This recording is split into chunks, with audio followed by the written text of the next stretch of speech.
Okay, hello everyone, Fuljetski here. Today's video is all about depth in 2D pixel art game development.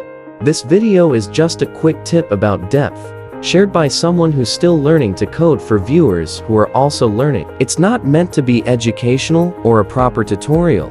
Depth in 2D art, things drawn later appear on top. So objects in the foreground are usually drawn after the background to make them look closer.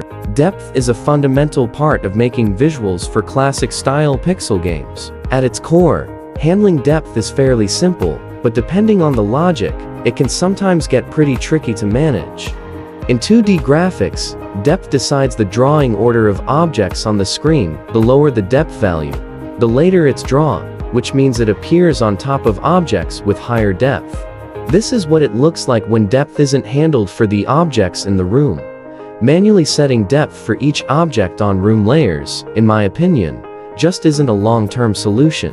This is the method I used back when I first started learning to code. I think this method works well for simple games, or for certain types of games like Otome, puzzle, or farming games that don't rely too much on combat. Now, you can see that these three pillars are ordered more logically, and the character can walk behind them instead of being drawn on top.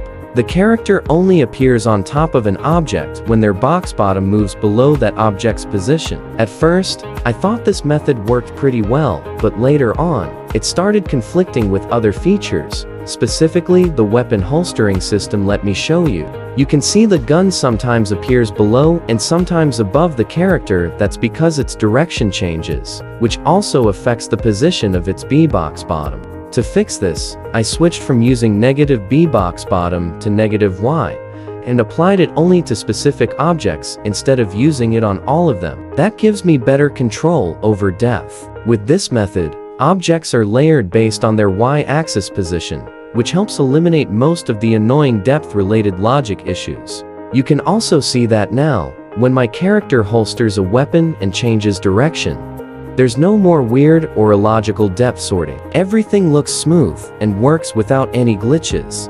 And that's how I handle this depth sorting system. Big thanks to all the devs out there sharing their tips online. Learned a lot from you guys. And also, thanks everyone for watching the video. See you in the next video. Bye.